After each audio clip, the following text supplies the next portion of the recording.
Well, unbelievable. Jermall Charlo shows why he is who he is. He's a beast in the ring. He's very strong at 154 pounds.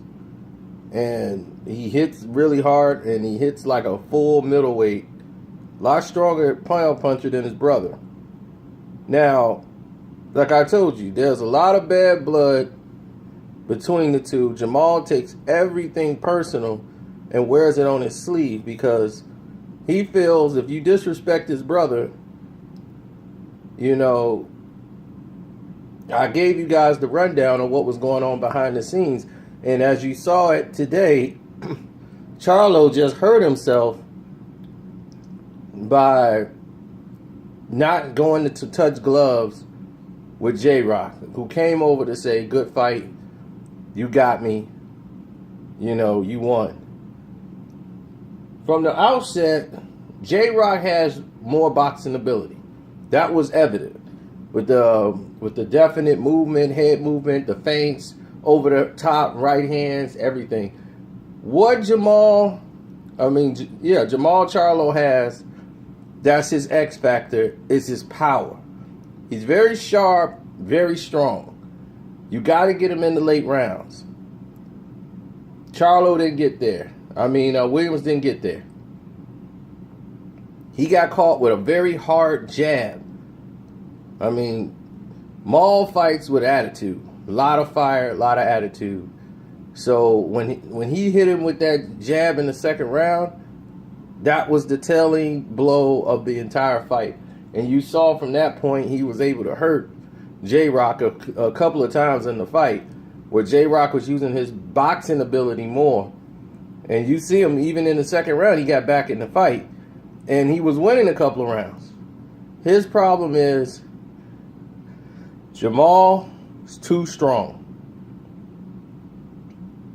Very strong. When they tied up, he couldn't bully Jermall around. Jermall took his shots pretty well, but not touching gloves at the end.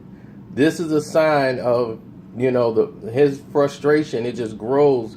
He has a lot of immaturity when dealing with situations like this, that this wouldn't have happened with Jermall. So that's just the fire in him. I don't take that, but you got to understand this is a business, it's professionalism. He tried to come down and come over and touch gloves, but, he takes everything very personal. So with this, he wanted to let it be known that he was the best, and all this J-Rock and stuff got put to an end. We've always been a fan of the brothers as far as their abilities to win fights.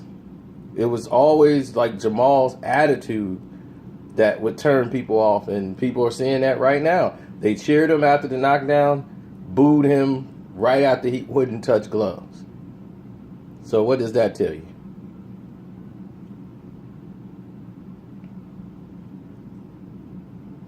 If you want to know the history behind this, watch my prediction video, which gives you a background as to why he's so fired up at the at the Williams, J-Rock.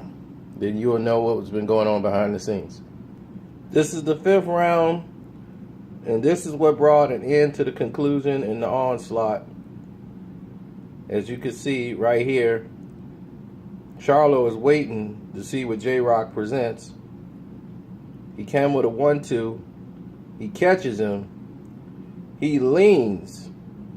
As you can see right there, you see how Charlo's leaned over, bent over, but he's always in a position to throw an uppercut.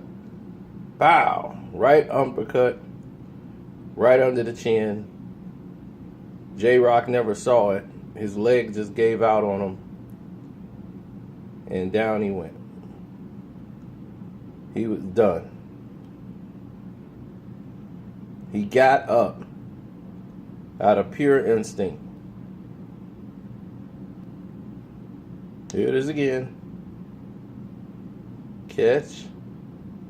Uppercut. As you can see, look at him. His eyes is gone.